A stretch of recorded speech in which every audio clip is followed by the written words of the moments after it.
Welcome students.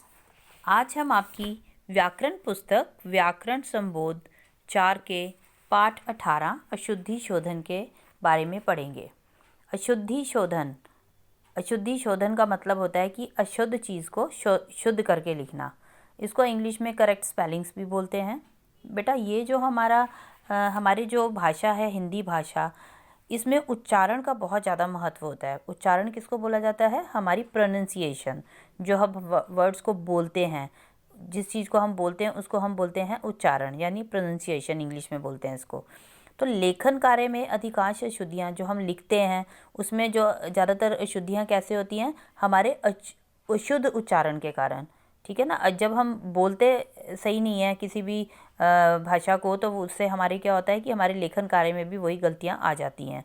अब हिंदी भाषा जो है बेटा, हिंदी भाषा को बोलते या लिखते समय हम कई प्रकार की अशुद्धियाँ करते हैं, यानी कई प्रकार के हम एरर्स करते हैं। सामान्यतः ये अशुद्धियाँ जो हैं वो कैसे होती हैं? उच्चारण की अशुद्धियों के कारण।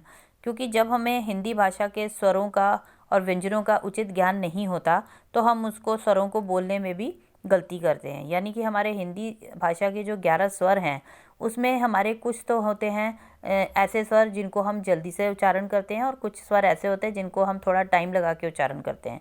तो जब हम बोलने में इनको सही तरह से इनका उच्चारण नहीं करते हैं तो वो अशुद्धियाँ जो हैं हमारी शब्दों में आ जाती हैं। ठीक है ना। उसको हमारे को मात्राएं लिखने में वो अशुद्धियाँ हो जाती हैं। और जैसा कि आप जानते ही हैं कि हमारा जो देश है वो बहुत बड़ा देश है हमारा, और यहाँ पे अलग अलग धर्मों के लोग रहते हैं, अलग अलग प्रांतों के लोग रहते हैं, है ना।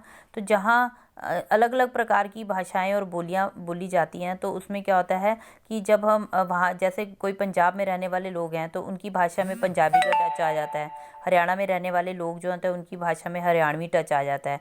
तो बेटा वो वो शब्द बोलते हैं ना हिंदी के, तो उनमें उनकी क्षेत्रीय भाषा जो होती है जैसे पंजाबी और हरियाणवी, उनका टच आने से क्या होता है कि वो उसको उच्चारण जो है अपने उसी वे में करते हैं। तो इस वजह से वो उनकी जो भाषा है वो अशुद्ध हो जाती है कई बार। ठीक है ना। अब जैसे आप देखो कि हमारे जो पंजाब के लोग हैं वो कैसे बोलते हैं, जैसे हम हमारा एक शब्द है हिंदी का आत्मग्लानी। ठीक है ना। तो ये जब पंजाबी लोग होते हैं इसको बोलते हैं आत्मग्लानी। ठीक है ना। तिलक को बोलते हैं तिलक। तो इस तरह से छोटी छोटी उच्चारण की अशुद्धियों के कारण ही हमारी भाषा जो है वो अशुद्ध हो जाती है। ठीक है। अब देखिए आपके इसके अंदर आप देखो, आपकी जो चैप्टर है इसके अंदर आपने क्या देखा कि एक जो है वो बच्चा जो है वो अपने शिक्षक से, संगीत शिक्षक कौन होता है? Music teacher. तो वो अपने म्यूज़िक टीचर से संगीत सीख रहा है। तो वो शिष्य क्या कर रहा है? शिष्य मतलब ये जो स्टूडेंट है, शिष्य क्या गा रहा है? सावन का महीना पवन करे शोर। अब वो देखो, अब शोर वर्ड तो नहीं होता ना बेटा, तो फिर शिक्षक उसको बताता है कि शोर नहीं कहते बेटा, इसे शोर कहते हैं। तो आपने देखा कि गुरु जी जो थे, यहाँ पे जो गुरु है उसने शिष्य के अशुद्ध शब्द को शुद्ध किया, क्योंकि वो उसको व्याकरण की जानकारी थी, क्योंकि वो ग्रामर को अच्छे से जानता था। व्याकरण हमें शब्दों को सही बोलने तथा लिखने की जानकारी देता है। तो इसी तरह से व्याकरण जो होता है वो क्या करता है?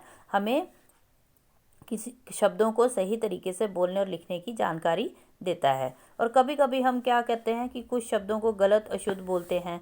कई बार क्षेत्रीय भाषा, वही सेम मैंने जो भी आपको बताया, क्षेत्रीय भाषा मतलब जहाँ हम रहते हैं, जैसे हरियाणा में रहने वाले जो हरियाणवी बोलते हैं, पंजाब में पंजाबी बोलते हैं, तो उस वजह से भी क्या होता है कि जल्दबाजी के कारण उनके मुंह से अपने मतलब क्षेत्र का जो है वो टच उनकी भाषा में आ जाता है। और व्याकरण के नियमों की सही जानकारी ना होने के कारण भी वाक्य प्रयोग में अशुद्धियाँ हो जाती हैं। हिंदी भाषा की प्रमुख विशेषता यही है कि इसे जैसा ही बोला जाता है वैसा ही लिखा जाता है। अतः हमें अपने उच्चारण पर विशेष ध्यान देना चाहिए। और शुद्ध वर्तनी किसको बोलते हैं बेटा? वर्तनी किसको बोला जाता है? वर्तनी बोलते हैं स्पेलिंग्स को। अतः हमें शुद्ध वर्तनी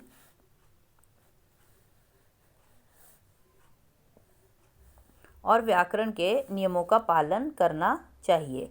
अब देखो, ये जो हमारी अशुद्धियाँ होती हैं, हमारी हिंदी भाषा में जो अशुद्धियाँ होती हैं, यानी कि जो एरर्स होते हैं, वो दो प्रकार के होते हैं। एक तो हम शब्दों के अंदर स्पेलिंग्स लिखने में हम गलतियाँ करते हैं, ठीक है, और एक हम वाक्यों में गलतियां करते हैं, यानी कि व्याकरण को व्याकरणिक संबंधी उसमें हम गलतियां करते हैं, यानी कि लिंग संबंधी गलती करते हैं, वचन संबंधी गलतियां उसमें करते हैं हम वाक्यों को लिखने में।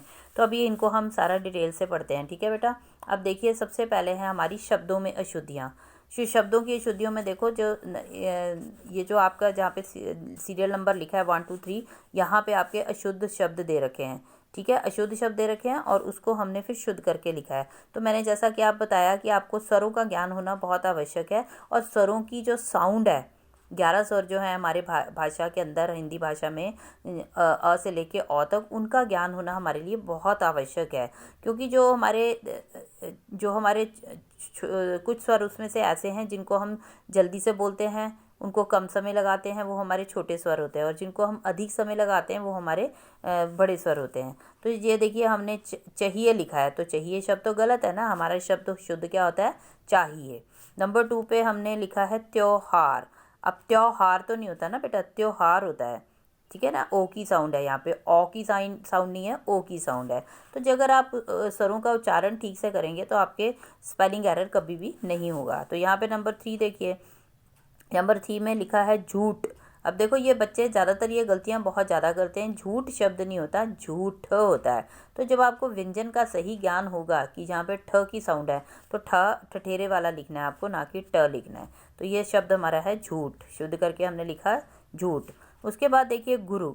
अब गुरु की स्पेलिंग में क्या होता है, आपने देखा होगा कि जो रा है, रा के पेट में जो छोटे ऊ और बड़े ऊ की मात्रा लगी है, ठीक है ना। तो ये जो गुरु शब्द बोलते हैं ना, तो उसमें हम ऊ की मात्रा को जल्दी से बोलते हैं, यानी कि वहाँ पे छोटे ऊ की साउंड है। तो छोटे ऊ की साउंड जो है वो हमारी शुद्ध रूप से हमने लिखनी है गुरु में, ठीक है ना। जहाँ पे जो अशुद्ध वर्ड लिखा है गुरु वाला, उसमें आपने बड़े ऊ की मात्रा उसके पेट में डाली है रा के, तो वो अशुद्ध है, ठीक है। इसमें हम छोटे ऊ की मात्रा ये है जो हमने शुद्ध रूप में लिखी है। उसके बाद नंबर 5 है ऋतु। अब यहाँ पे ऋतु जो है ये ऋषि वाले री का स्वर आएगा यहाँ पे ऋतु में, ठीक है।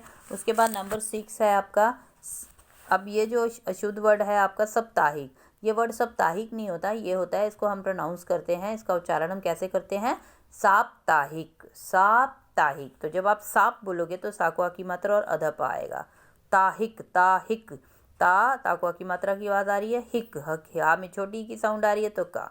जब आप बेटा इनको प्रोनाउंस ठीक करोगे ना स्वरों को, तो फिर मात्राओं को अगर आपने सही से उच्चारण किया तो अपने आप की स्पेलिंग करेक्ट लिखी जाती है।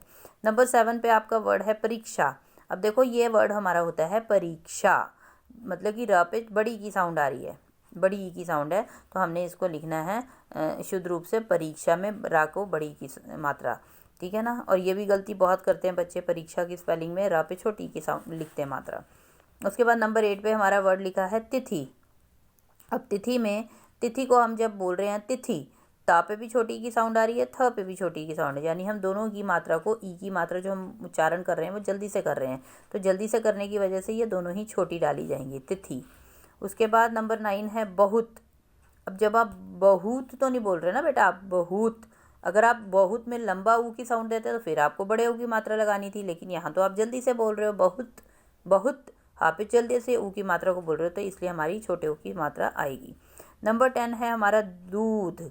जब आप दूध शब्द बोलते हो तो उसमें दा पे ऊ की मात्रा को आप देर तक बोलते हो, दूध, ठीक है ना, अधिक समय दे रहे हो, तो इसलिए मात्रा जो है बड़े ऊ की आएगी। अगर आपने जो नंबर 1 जो अशुद्ध साइड में लिखा है वो आपने लिखा है दूध, क्योंकि यहाँ पे ऊ की जो छोटे ऊ की मात्रा आती है उसका उच्चारण हम जल्दी से करते हैं, तो ये आपने गलत लिखा है, दूध। हमारा वर्ड होता है दूध, मतलब टाइम लगा के हम ऊ की मात्रा को बोलते हैं, तो बड़े ऊ की मात्रा यहाँ पे लगेगी। उसके बाद नेक्स्ट देखिए बेटा आप, अगला देखिए वर्ड हमारा क्या है, अगला वर्ड है हमारा, नेक्स्ट वर्ड आपका क्या है, नेक्स्ट वर्ड है प्रथम। अगला वर्ड हमारा क्या है, प्रथम। अब ये प्रथम वर्ड जो है यहाँ पे प्रथम वर्ड नहीं होता, ये होता है प्रथम। ये शब्द क्या होता है हमारा, प्रथम। उसके बाद 12वें नंबर पे आपका वर्ड लिखा है जैसा। अब जैसा नहीं होता, जैसा में अगर आप ये लिखा है हमारा वर्ड जैसा, हमारा सही शब्द क्या होता है, जैसा। तो जैसा में आपको जहाँ पे ए की मात्रा की आवाज़ आ रही है, बड़े ए की मात्रा आ रही है, तो बड़े ए की मात्रा लगेगी। उसके बाद नंबर 13 है हमारा कवि। जब आप कवि बोलते हो तो आपको क पे वा पे छोटी की मात्रा आएगी, कवि। उसके बाद नंबर 14 है हमारा चिन्ह। अब चिन्ह में आपको ह के आधे आधे ह की साउंड आ रही है, चिन्ह, ह को हलंत लगा के लिखेंगे क्योंकि ह जो है उसकी साउंड आधी आ रही है हमारे को। चिन्ह मतलब हा जो है ना, आप पूरा नहीं बोल रहे हो, हा के साथ आ की साउंड को नहीं बोल रहे हो, चिन्ह, ठीक है। उसके बाद नंबर 15 है गाँव। अब गाँव में आ की साउंड आ रही है तो आपको चंद्र बिंदु लगाना है। नंबर 16 है हमारा विद्यालय। विद्यालय में आपको द के आधे द की साउंड आ रही है, तो आधे अक्षर की जहाँ आवाज़ आती है, आधे अक्षर का मतलब होता है कि उसके अंदर हमारे छोटे अ की साउंड नहीं जुड़ी हुई है और वो हलंत के साथ लिखा जाता है। जब अ की साउंड नहीं जुड़ी होती है किसी व्यंजन में तो उसको हम आधा लिखते हैं, यानी कि हलंत लगा के लिखते हैं, तो विद्यालय। उसके बाद नंबर 17 है गृह कार्य। तो यहाँ पे ये जो हमने इसके गा के पैरों में प्रदेन रूप डाला है रा का, इस रा में अ की साउंड होती है, तो हमारा वर्ड है गृह कार्य। तो ये हमारा ऋषि वाले री की मात्रा लगेगी इसके पैरों में, ठीक है। ऋषि वाली री जो होता है उसमें री की साउंड होती है, ठीक है ना, गृह कार्य। उसके बाद नंबर 18 पे देखिए हमारा वर्ड क्या है, एक। नंबर 18 पे हमारा वर्ड क्या लिखा है, एक। अब एक में आपको यहाँ पे जो अशुद्ध साइड में लिखा है 18 नंबर पे, वो लिखा है ऐक, क्योंकि ये ऐ की साउंड लिखी है, बड़ी ऐ लिखी है, तो हमारा वर्ड है एक। तो हमने छोटा स्वर लिखना है, छोटी ए का स्वर लिखना है। उसके बाद नंबर 19 पे है ज्ञान। तो ये ज्ञान में आपको ज्ञानी वाला ज्ञा लिखना है, ज्ञान। नंबर 20 पे है आपको प्रशंसा। प्रशंसा में आपको ठीक है ना, पाके पैरों में प्रशन, शा पे बिंदी असा, प्रशंसा। नंबर 21 है हमारा विशेष, ये शलगम वाला शा आएगा इसमें, विशेष। उसके बाद नंबर 22 है हमारा मूर्ख। अब मूर्ख में हमारे मुंह के बाद आधे र की साउंड आ रही है, मूर्ख शब्द में म के बाद आधे र की साउंड आ रही है, तो उसको हमने अगला अक्षर हमारा खा है वहाँ डालेंगे हम ऊपर रेफ रूप में। आपको पता है ना बेटा, जहाँ पे भी जिस अक्षर के बाद भी आधे र की साउंड आती है वो वाला हमारा र का रेफ रूप जो है वो अगले व्यंजन पे डलता है, तो अगला व्यंजन हमारा खा है, तो खा के ऊपर हम इसको शो करेंगे रेफ रूप को। उसके बाद 23 है कोशिश, कोशिश। नंबर 24 है दांत, आ की मात्रा है तो चांद वाली हम वो लगाएंगे, ठीक है, चांद का वो लगाएंगे चिन्ह। उसके बाद देखिए अगला हमारा है वाक्य संबंधी अशुद्धियाँ। अगला हमारा क्या है, वाक्य संबंधी अशुद्धियाँ। अब नंबर 1 पे है हम 3 भाई हैं। ये एक फर्स्ट वाली साइड पे आपके अशुद्ध वाक्य हैं और दूसरा हमारे उसको हमने शुद्ध रूप से लिखा है, हम 3 भाई हूँ, हम 3 भाई हूँ, तो ये आपका गलत है, आपको लिखना है हम 3 भाई हैं। नंबर 2 पे है उसने खाना खा लिए, उसने खाना खा लिए, ये भी आपका एरर है, लिए नहीं होगा यहाँ पे, उसने खाना खा लिया। नंबर 3 है हमारा वे चला गया। नंबर 3 क्या है हमारा, वे चला गया, तो यहाँ पे वे नहीं होगा, चला गया लिखा है, इट मीन्स 1 पर्सन है, तो आप लिखोगे वह चला गया। नंबर 4 पे है 10 रुपया में क्या आएगा। अब ये आपका 10 है तो ज़्यादा है, तो इसलिए हम रुपए लिखेंगे, 10 रुपये में क्या आएगा। नंबर 5 है मेरे को नहीं पता, आप इसको क्या लिखोगे, मुझे नहीं पता, ठीक है, मेरे कभी भी शुद्ध भाषा का वर्ड नहीं है, आप लिखोगे मुझे नहीं पता। नंबर 6 पे आपका दे रखा है, नंबर 6 पे है आपका वर्ड वह सोमवार के दिन जाएगा, वह सोमवार के दिन जाएगा, इसको शुद्ध रूप में लिखेंगे आप, वह सोमवार को जाएगा। उसके बाद नेक्स्ट वर्ड आपका वाक्य है आप लोग क्या कर रहे हैं। नंबर 7 पे है आप लोग क्या कर रहे हैं, तो इसका शुद्ध रूप क्या है, आप लोग क्या कर रहे हैं, आप लोग क्या कर रहे हैं, इस पे पीछे क्वेश्चन मार्क आएगा। हाँ, इसमें अशुद्ध वाले में लिखा था हो, आप लोग क्या कर रहे हो वर्ड नहीं होता है, आपको है लिखना होता है, ठीक है। उसके बाद नंबर 8 पे आपका दे रखा है मैंने तुमसे बात नहीं करना, ये आपका शुद्ध वाक्य है, आप लिखोगे मुझे तुमसे बात नहीं करनी। उसके बाद नंबर 9 पे दे रखा है आपका पेड़ पे चिड़िया बैठी है, इसका शुद्ध रूप है पेड़ पर चिड़िया बैठी है, पे नहीं होता पर होता है। उसके बाद नंबर 10 पे आपका दे रखा है पापा को गर्म करके दूध दो, इसको पापा को गर्म करके दूध दो, ये आपका शुद्ध वाक्य आपको लिखना है पापा को दूध गर्म करके दो। तो बेटा ये थे आपके कुछ वाक्य संबंधी अशुद्धियाँ। तो अभी हमने क्या क्या पढ़ा है इसमें, देखो हमने 2 चीज़ें हमने पढ़ा है, अशुद्धियाँ 2 प्रकार की होती हैं, एक तो हमारी होती हैं शब्दों में और एक होती हैं वाक्यों में। तो शब्दों में अशुद्धियाँ जो होती हैं वो स्पेलिंग एरर में होती हैं, हमारी वर्तनी संबंधी होती हैं, यानी वर्तनी किसको बोलते हैं, स्पेलिंग्स को। और वाक्यों में क्या होती है, व्याकरण संबंधी, यानी कि लिंग वचन कारक के कारण जो अशुद्धियाँ होती हैं उसमें वाक्यों में पाई जाती हैं। अब सही उच्चारण और व्याकरण के नियमों का पालन करने से शब्दों और वाक्यों में होने वाली अशुद्धियों को रोका जा सकता है। ठीक है, हम सही तरह से अगर प्रोनाउंस करते हैं अपने स्वरों को, व्यंजनों को, तो व्याकरण के नियमों का पालन करते हैं, तो फिर हमारे वाक्यों और शब्दों की अशुद्धियों को हम रोक सकते हैं। ठीक है, उसके बाद आइए बेटा इसका अभ्यास करते हैं। अब हम इसका एक्सरसाइज देखिए। इसकी एक्सरसाइज में सबसे पहले आपको दे रखा है क्वेश्चन नंबर 1 में नीचे दिए गए शब्दों का शुद्ध रूप लिखिए।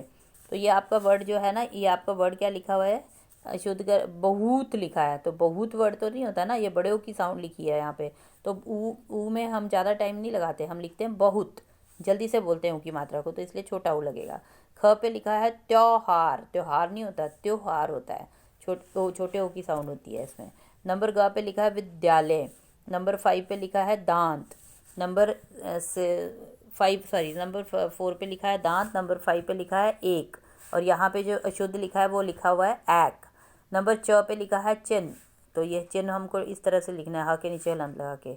नंबर 7 पे लिखा है गृह कार्य, तो आप ग्रह कार्य लिखा है ये, और हमारे को लिखना है गृह कार्य, ऋषि वाले री की मात्रा आती है उसमें। ज पे लिखा है गुरु, अब ये भी हमारे रा के पैरों में छोटे ऊ की साउंड है, गुरु, जल्दी से बोल रहे हैं ऊ की मात्रा को, तो गुरु में छोटा ऊ डलेगा, ये बड़ा ऊ डाल रखा है यहाँ पे। नंबर 2 क्वेश्चन में आपको देखिए क्या करना है। नंबर 2 क्वेश्चन में वाक्यों को आपको शुद्ध करके दोबारा से लिखना है। तो नंबर 1 पे क्या लिखा है, क पे है हम 3 भाई हूँ, इसको शुद्ध करके लिखेंगे हम 3 भाई हैं। ख पे लिखा है वे चला गया, इसका शुद्ध रूप होगा वह चला गया, एक बंदा चला गया तो उसके लिए वह होगा। ग पे लिखा है मेरे को नई किताब लेनी है, इसको मेरे को नहीं शब्द यूज़ करते, मुझे नई किताब लेनी है। घ पे लिखा है पेड़ पे पक्षी बैठा है, इस पे पेड़ पर लिखना है आपको, पेड़ पर पक्षी बैठा है। उसके बाद ड पे लिखा है मुन्ने को काट कर सेब खिलाओ, आप इसको शुद्ध रूप में लिखोगे मुन्ने को सेब काट कर खिलाओ। नंबर 6 पे लिखा है गाय घास खा रहा है, गाय जो है उसको, उसके साथ जो है क्रिया पीछे जो है वो स्त्रीलिंग की होगी, गाय घास खा रही है। ठीक है, इसके बाद अगला 3rd क्वेश्चन देखिए, लास्ट वाला, शुद्ध शब्द पर गोला लगाना है। तो इसमें जो स्पेलिंग करेक्ट है बेटा उसके ऊपर मैंने आपको सर्कल करके दिया है, इसको आप देख के कर लेंगे। नंबर 1 में है 3rd वाला ऑप्शन ठीक है, प्रशंसा। ख में भी लास्ट वाला ठीक है। ग में प्रथम जो है वो पहले वाला ठीक है। उसके बाद नंबर 4 पे दूध बीच वाला ठीक है। ड़ पे आपको तिथि फर्स्ट वाला ठीक है, और च पे आपको परीक्षा लास्ट वाला ठीक है। तो बेटा ये थी आपकी एक्सरसाइज। ठीक है, और अब इसको आप ध्यान से चैप्टर को पढ़ोगे और इसकी एक्सरसाइज को करके कंप्लीट करके मुझे सेंड करोगे, और इसी का आपका नेक्स्ट टाइम टेस्ट भी होगा। ठीक है बेटा।